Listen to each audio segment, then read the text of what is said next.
Respected Mr. Prashant Bhushan, respected Professor Sridhar, dear colleagues and beloved students, a very good morning.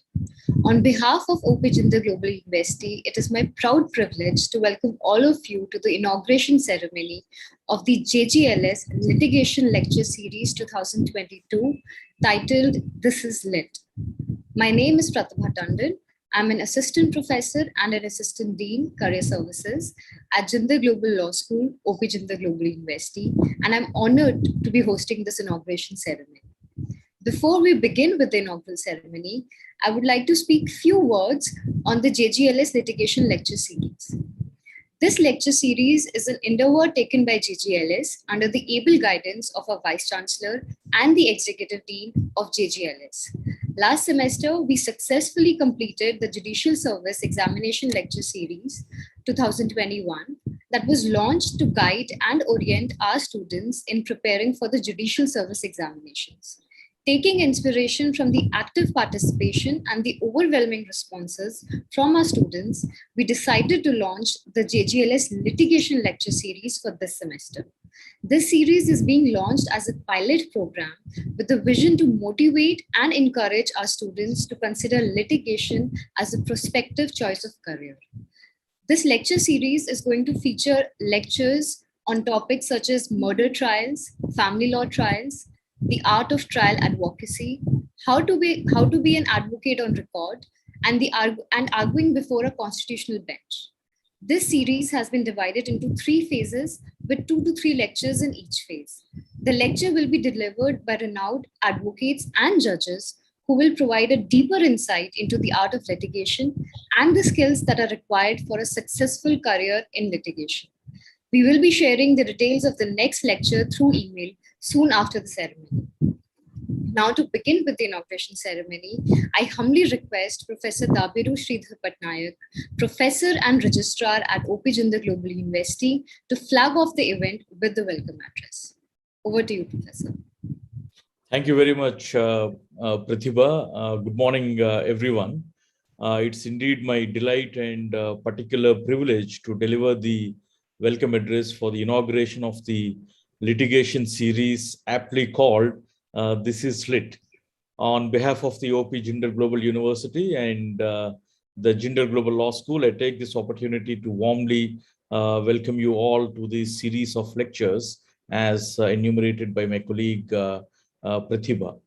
I also express my sincere gratitude to Advocate Prashant Bhushan for taking time out of his hectic schedules to grace this event with his august presence. He has always been a great supporter of our law school, and we are ever thankful to him for his continuous support and belief in our vision and activities. I'm glad that the Jindal Global Law School came up with an exciting lecture series that I believe will not only provide knowledge to students, but also make them aware about the art of litigation and the thrill of the profession per se. Public interest litigation came into India during the late 1970s, and the seed of the public interest litigation, or PIL, as it is referred to, was initially sown in India by Justice Krishna Iyer, while the concept took its roots firmly in the Indian legal system only after the period of the emergency or the post-emergency period, to aptly put it. You all will be glad to know that we are organizing Justice Krishna Iyer Memorial Lecture on 24th of April 2022 to commemorate his contributions to the Indian legal system.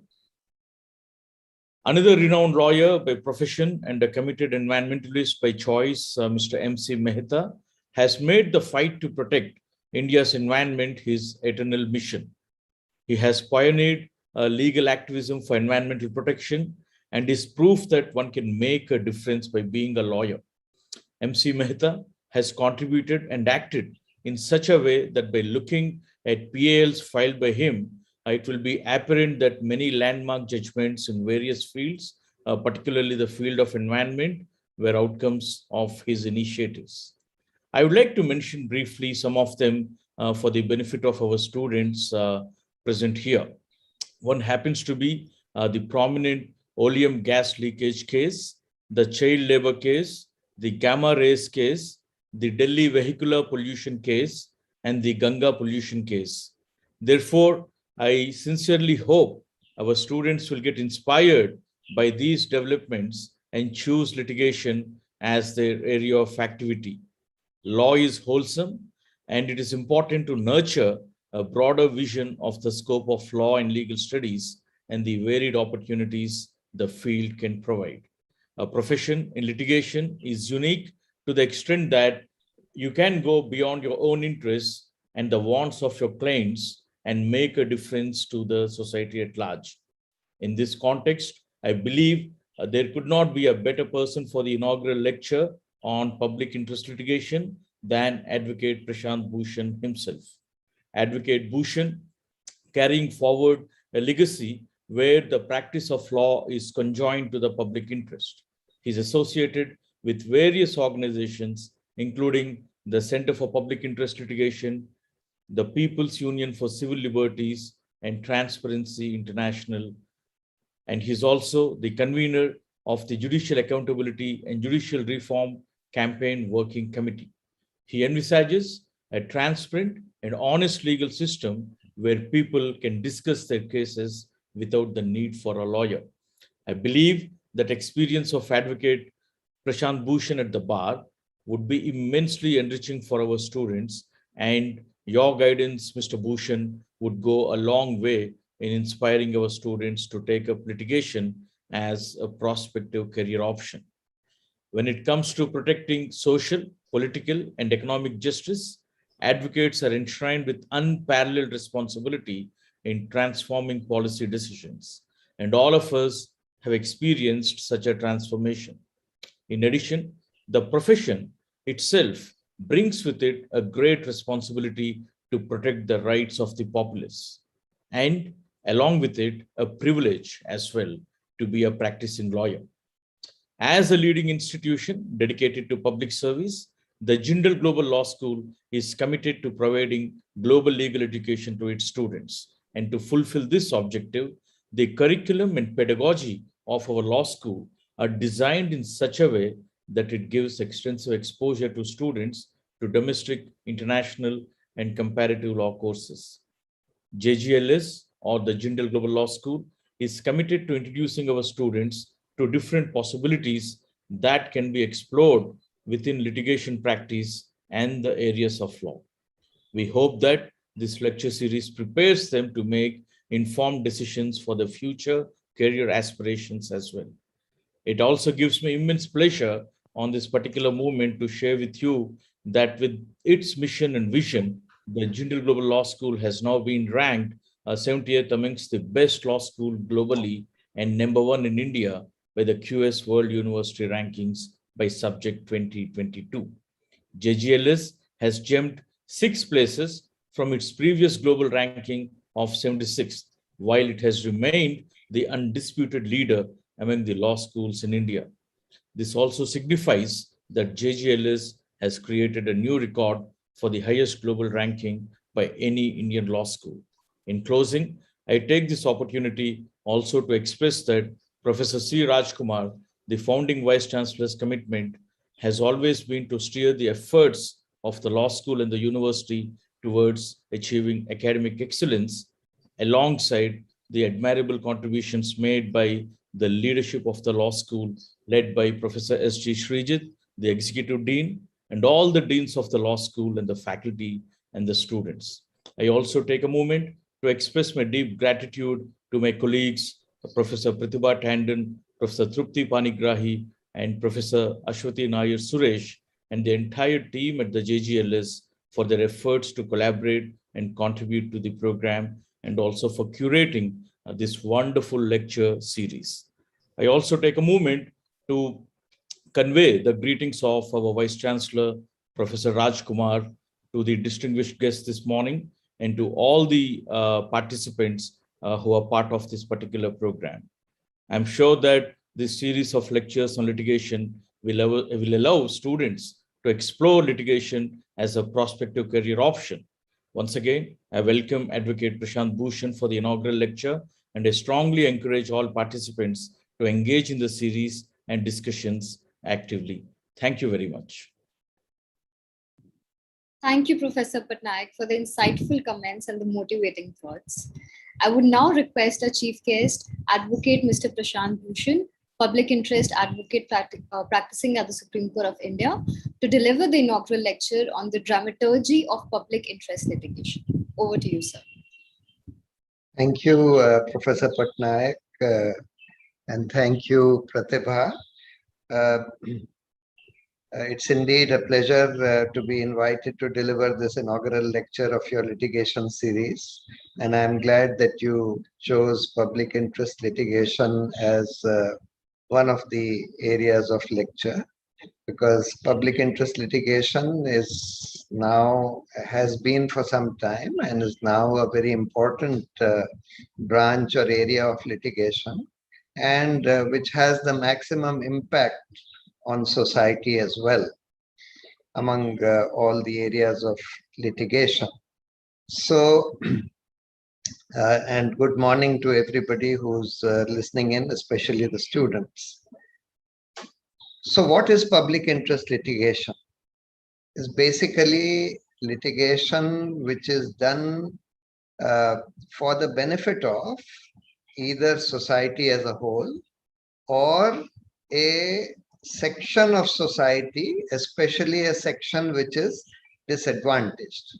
So one can have public interest litigation on environmental issues which largely benefit people as a whole, which can benefit the whole country, the whole world, or which can benefit a very large section of society in a particular place. Suppose it deals with water pollution or air pollution in a particular area, it will certainly benefit at least people living in that area, if not the whole country or the whole world. Public interest litigation can also be on issues of corruption, which again affect society in general. Public interest litigation can also be on institutional reforms of the police, institutional reforms of other investigating agencies like the CBI, etc., which also benefit the whole society. Public interest litigation can also be for the benefit of some sections of society, particularly those who are underprivileged and who are not in a position to approach the court on their own.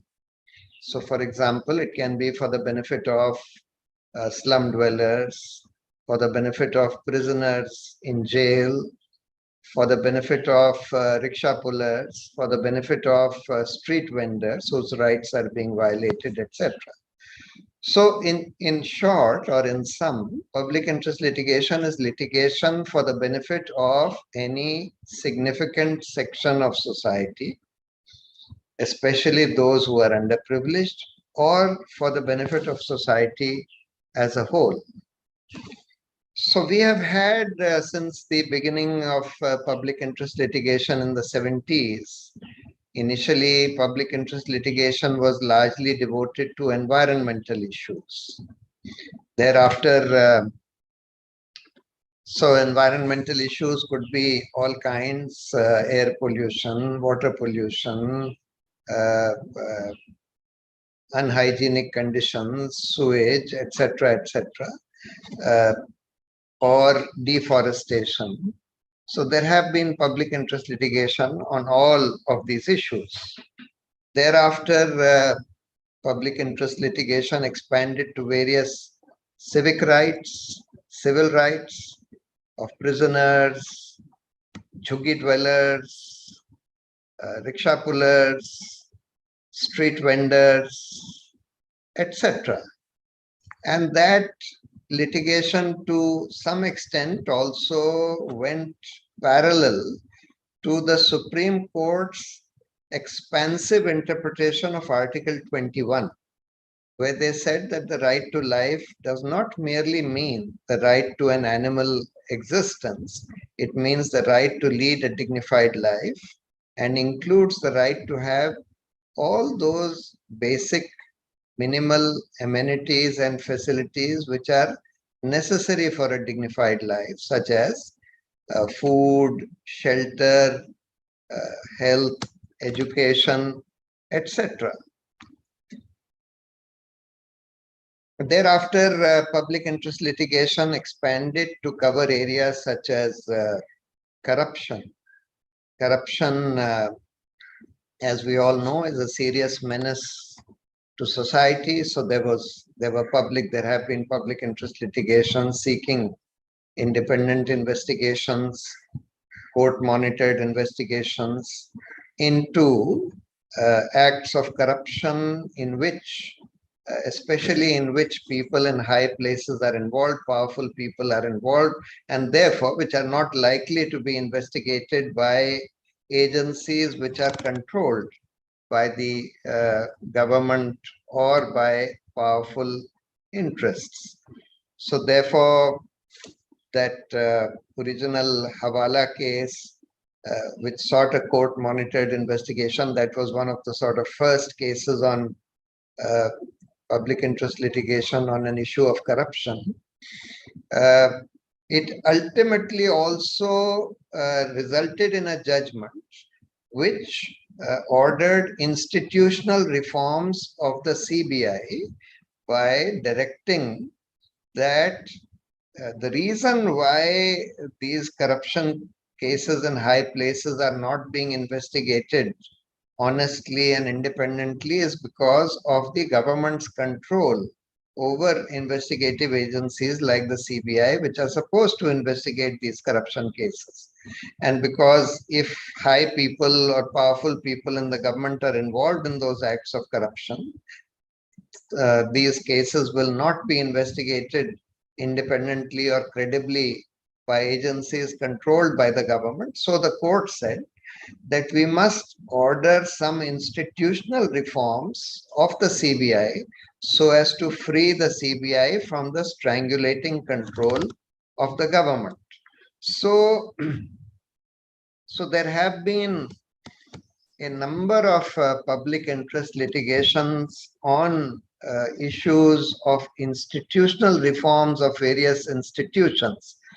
Started with the CBI. Thereafter, there was a judgment in 2006 in Prakash Singh's case on institutional reforms of the police in general, police reforms case as it is called, where the court gave several sweeping directions in order to free the police agencies from the strangulating control of their political bosses, by saying that the police chief should have a minimum fixed tenure, that there should be a state security commission which should look at larger aspects of policing in each state, which should have some independent people as well, that there should be a police complaints authority, that there should be a police establishment board dealing with transfers and postings of police officers up to a certain level, that there should be a separation between the investigative wing and the law and order wing of the police, because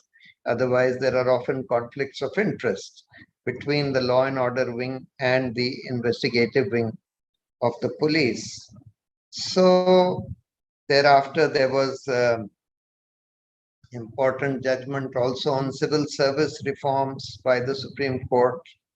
There was one judgment in between called the Vishaka case, which is about setting up institutional mechanisms within all organizations to deal with sexual harassment of women in workplaces, etc.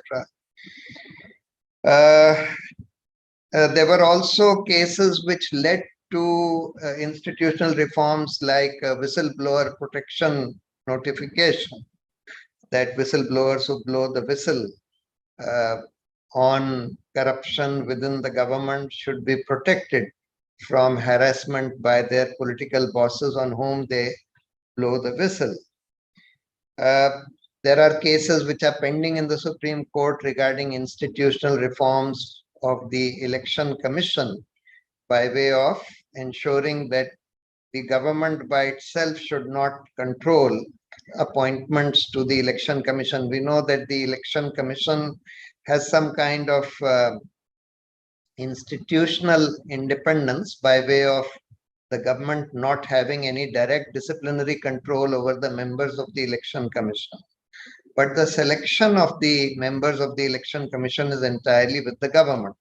So just as the court ordered that the CBI director cannot be chosen by the government alone, but must be chosen by a committee consisting of the leader of opposition, the Prime Minister, and the Chief Justice of India. Similarly, for the members of the Election Commission, which is an important regulatory institution to protect democracy, the choice of the members of the Election Commission should not be left entirely to the government. That case is still pending in the Supreme Court.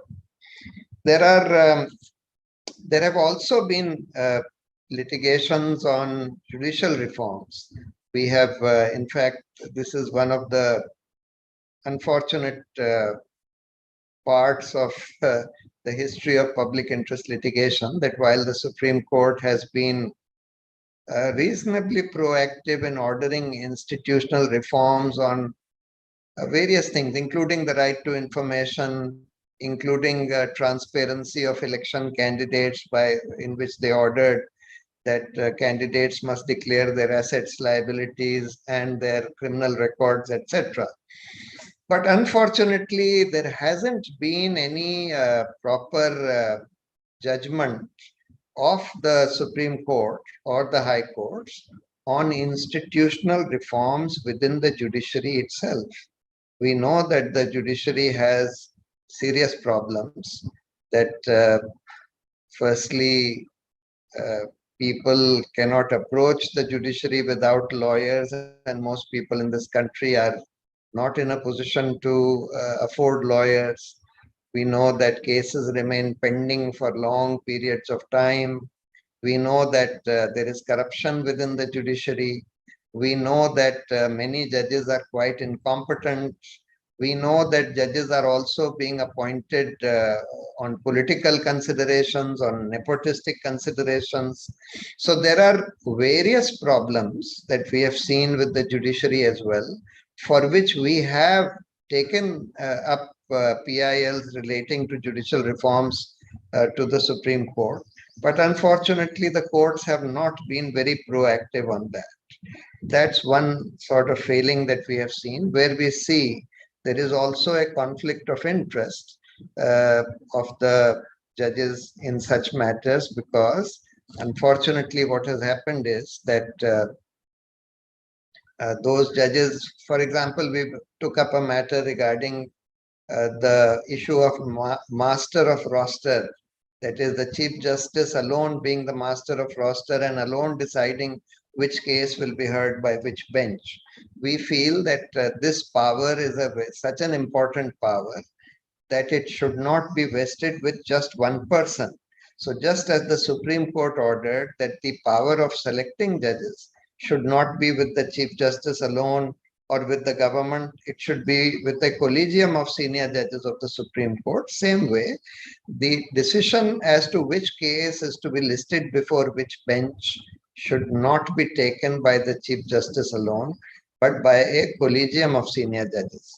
Now, we took up that matter, but unfortunately, that resulted in a kind of negative decision, and they just reiterated that no, throughout the Chief Justice has been the master of roster and he will continue to be so. So we have seen that the courts have kind of stonewalled PILs relating to judicial reforms, which is very unfortunate. Now, among PILs, there are many cases which involve several issues. As I said, there are cases involving environmental issues. There are cases involving rights of the marginalized sections of society. There are hybrid cases also, which involve several of these issues. For example, the Narmada Bachao Andolan case, which was about the Narmada Dam or the Sardar Sarovar Dam, which had various environmental impacts by way of submerging large parts of the forest, altering the ecology of the river. It also had many social impacts by way of displacing lakhs of people who were going to be in the submergence area. So it was a hybrid case involving all these issues. Similarly, there have been public interest litigation regarding mining, coal mining, uh, iron ore mining, etc. in Karnataka, Goa, Odisha, etc., where the issues are again a hybrid set of issues involving corruption on the one hand and the sort of illegal mining that was going on, and also involving environmental issues and issues of intergenerational equity, because mining involves cutting of trees, forests, and so on. It also involves pollution of rivers, air pollution, etc.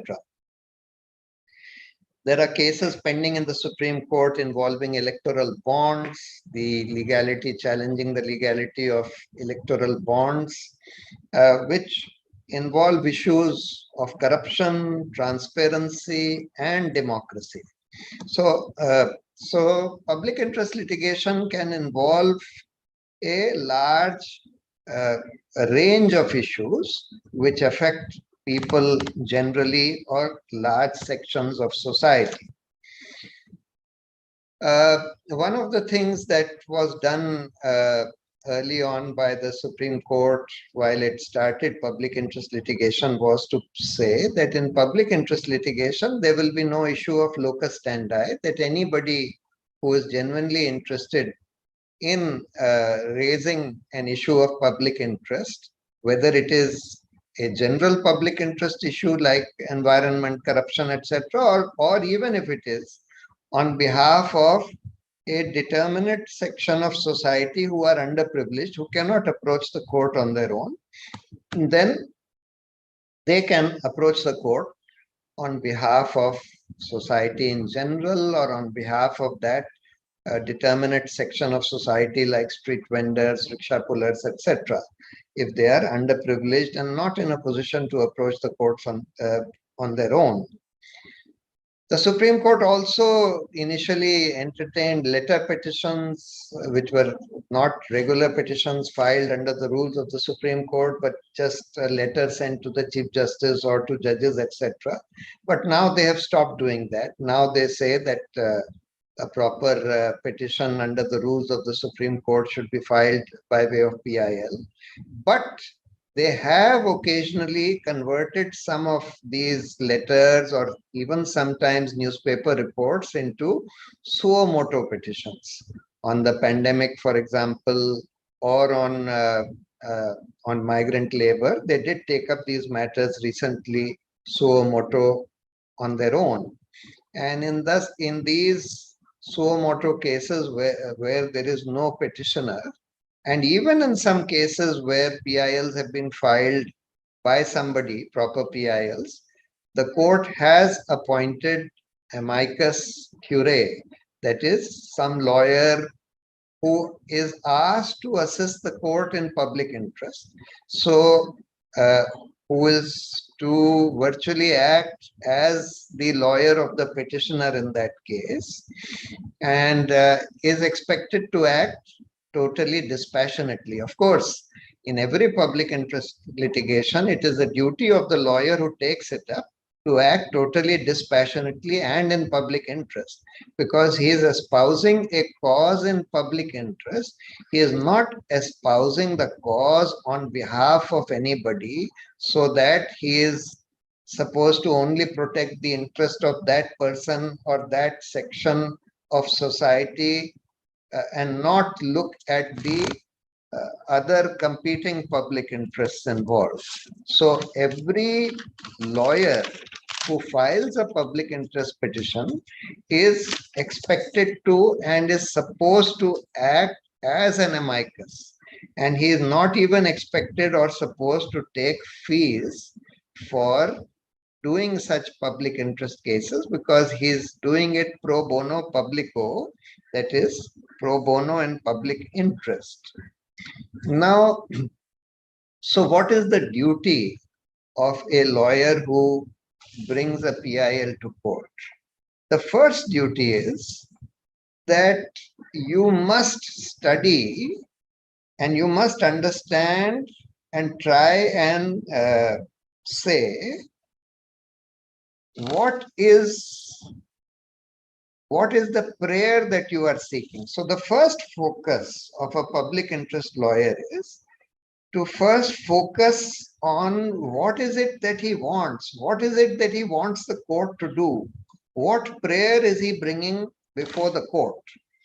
And therefore, it is his duty to first carefully think. He is bringing a problem before the court, but he must simultaneously present the court with a solution to that problem.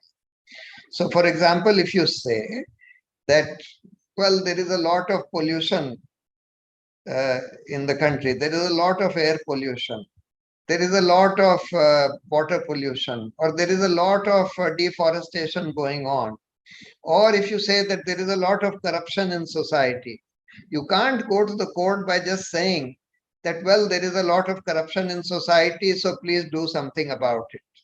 You have to go, I mean, the job and the duty of a proper PIL lawyer is to go with a solution. You all right? I am asking the court to do this, to order this, and this will provide a solution to the problem of corruption or to the problem of environmental degradation or deforestation, etc.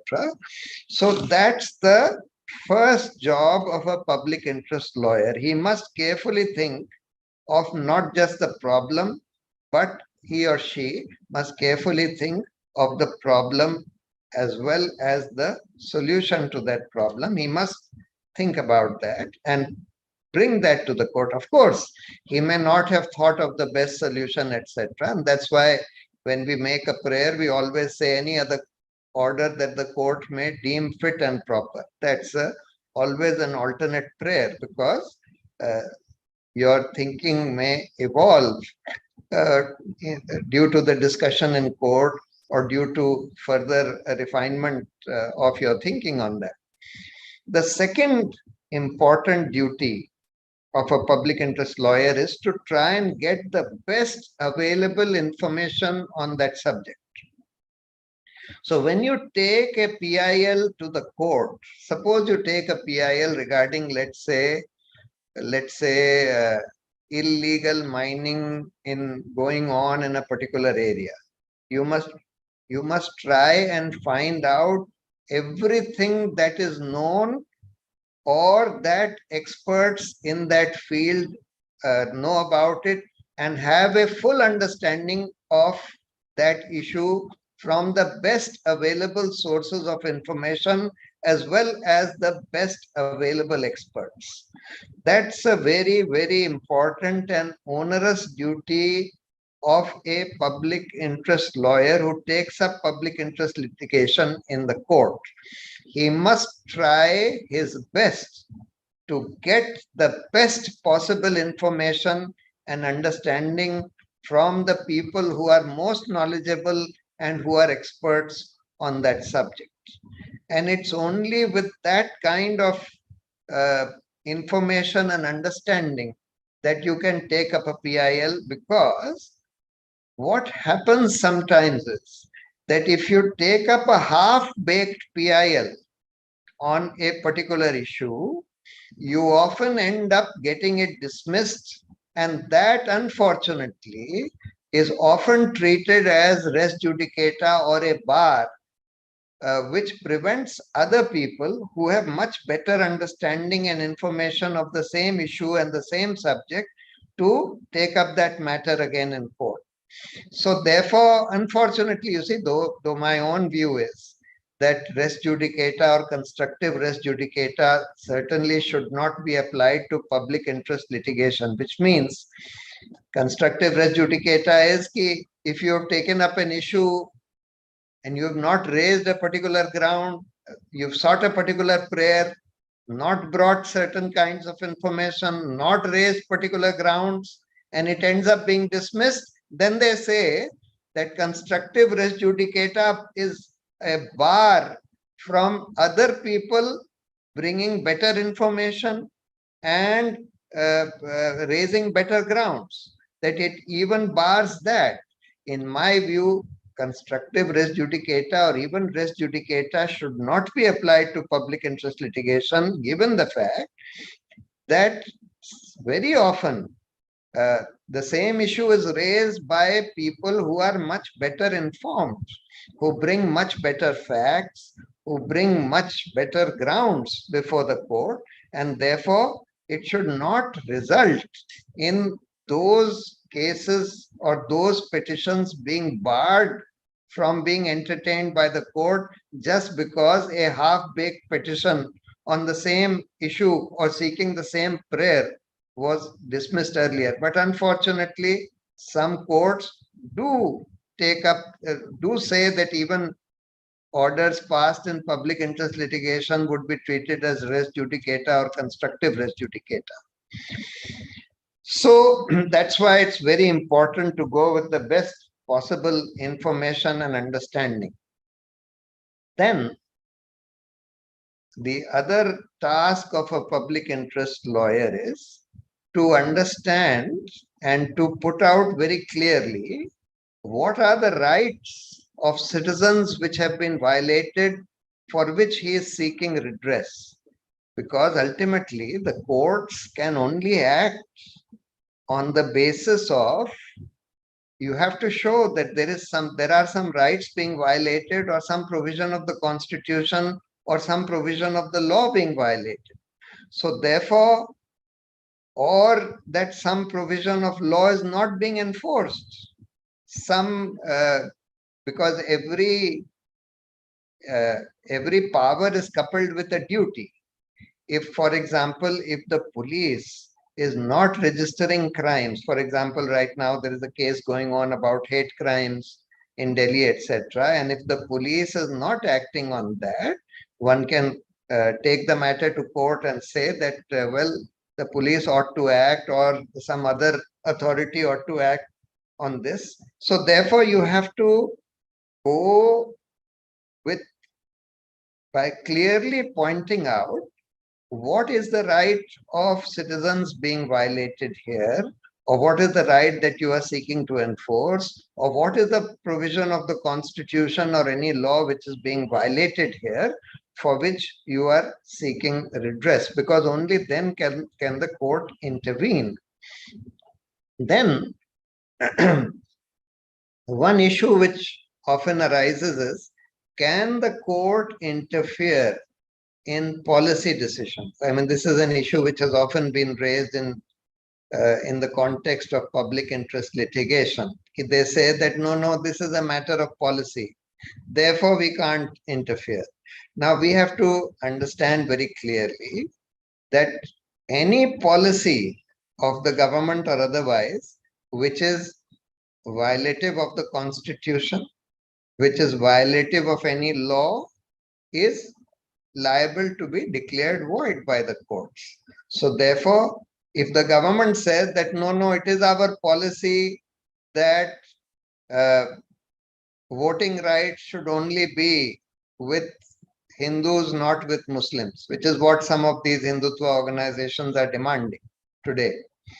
So, and if the government says that yes, we have adopted that as a policy, that voting rights will not be given to Muslims or whatever, that's clearly unconstitutional, because the Constitution says that you can't discriminate on the ground of religion, etc., and therefore you cannot say that voting rights will not be given to one class of citizens, etc.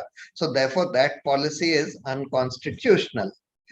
However, there could be other, because it is often said that courts cannot substitute their own wisdom over the wisdom of an elected government. That is true. if it's a matter of pure executive policy, which does not run foul of any provision of the Constitution, any vested right of people, or any provision of law, then certainly it can be said to be a matter of executive policy where the courts cannot interfere, because the courts cannot, or the judges cannot substitute their own views over the views of an elected government. So therefore, in that respect, yes, policy decisions cannot be pure policy decisions cannot be examined by the courts, but certainly policy decisions which are unconstitutional or which are violative of any right or which are violative of any law, that can certainly be examined by the courts. Another issue which arises is this. You see, today many courts say that public interest litigation has become publicity interest litigation, and that there are now a number of so-called PILs being filed for the purpose of publicity. That unfortunately has become true to some extent, because public interest litigation does get a lot of publicity, and therefore there is a tendency now among people to file half-baked PILs for just publicity, where they don't do much research, where they don't think about the prayers that they are seeking, where they don't think about the grounds on which they are assailing anything, and they just approach the court with vaguely mentioning a problem. So there is a problem of people filing PILs today for publicity. And of course, those should be discouraged.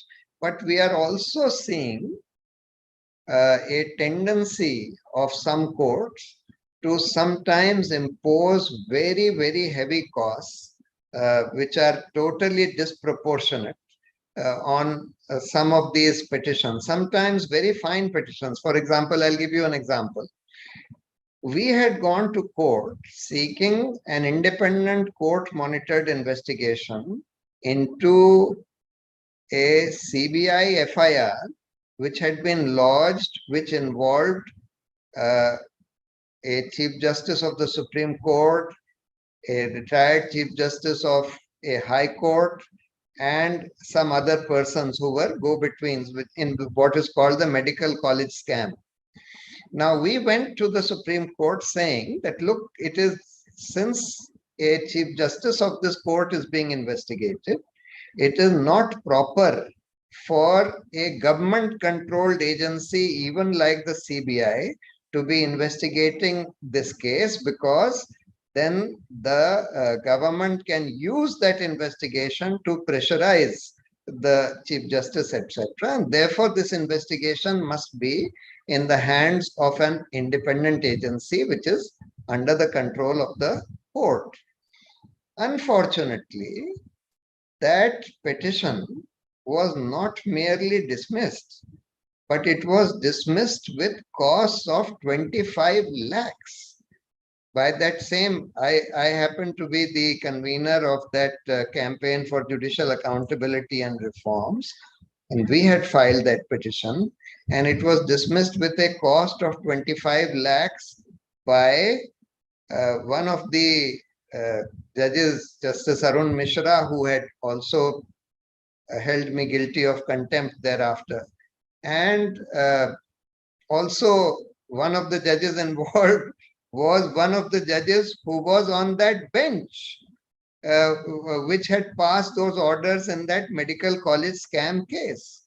So a judge who had a conflict of interest in that matter heard that case and decided to dismiss it with costs of 25 lakhs. I mean, a perfectly legitimate PIL was dismissed with, so, and this is an unbridled power. I mean, why 25 lakhs? They could have said 25 crores. It's another matter that we were able to raise those 25 lakhs, though campaign for judicial accountability did not have any bank account or any funds at all. But we raised that money and gave it to the court. But what I am saying is, suppose they had said 25 crores. I mean, they can say anything. So therefore, this is an unbridled power of the courts, which also is a matter of serious concern, because the manner in which this power is being exercised on occasions is a very, very arbitrary manner. It's a very arbitrary exercise of power. So these are a few things that I wanted to say about public interest litigation. But having said that, I just wanted to add this.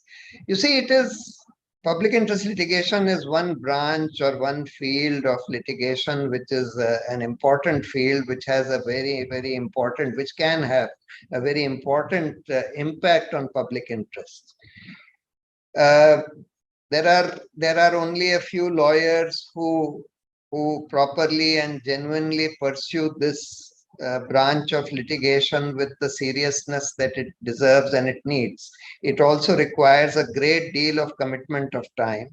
Many of the PILs that I have been involved in have gone on for decades altogether, and it involves a great deal of commitment of time also. But I think it's important for every lawyer, whether you are in litigation or not, to understand and to keep your eyes and ears open to what is going on in society. Because as lawyers, you are supposed to be civilized warriors of justice. And therefore, you must keep your eyes and ears open to all the injustices that are happening around us. And your conscience needs to be aroused when you see any injustice happening around you. And therefore, you need to act and do something about it. So whether you take up public interest litigation or not, it is exceedingly important to at least become what your true vocation is supposed to be civilized warriors of justice. So thank you very much. I wish you all the best. Thank you, sir, for the illuminating and thought-provoking comments. Your indispensable and discerning insights on PIL would be immensely enriching for our students, and your guidance would go a long way in inspiring our students to take up litigation as a prospective career option. We are grateful to you for kindly agreeing to grace this occasion. Now, I would like to request my colleague, Ms. Trupti Panigrahi, Lecturer and Assistant Dean Career Services at Jindal Global Law School, OP Jindal Global University, to deliver the vote of thanks. Thank you, Professor Pratibha. So before we conclude the inaugural ceremony, I would like to take this opportunity to present the vote of thanks. I am Trupti Panigrahi, Lecturer and Assistant Dean, Jindal Global Law School, and it is my honor to express this heartfelt gratitude on behalf of all the Assistant Deans to our Chief Guest, Advocate Mr. Prashant Bhushan, for his informative and inspiring lecture in today's ceremony. I'm sure our students have all got their thinking hats on. To our Registrar, Professor Dabiru Sridhar Patnaik, for his time, encouragement, and the wonderful welcome address. To our Executive Dean, Professor Dr. Srijit, for his vision and unrelenting support for this lecture series. We admire your passion to provide the best of opportunities to JGLS students, Professor. To our JGLS Program Directors, Professor Karan Latian and Professor Dr. Manveen Singh, and Deputy Director, JGLS 5-year programs, Professor Manika Nair, for their kind guidance throughout the planning and preparation of this lecture series. To my colleagues, Professor Pratibha Tandon, Professor Ashwati Nair Suresh, Professor Mukesh Arora, and Professor Shambhavi Shivani, Assistant Deans, whose sheer dedication and commitment has resulted in flagging off this initiative. To the graphic design team and the IT team for their continuous logistical support. We will soon be sending out the details for our next lecture in this series. Have a great weekend ahead. Thank you. Namaskar. Thank you, Trupti. With this, we come to the end of the inaugural ceremony of the lecture series. Dear students, we look forward to your active participation in the next lecture of the litigation series that is scheduled for next week. We will shortly circulate the details for the same. Thank you all. Have a wonderful weekend.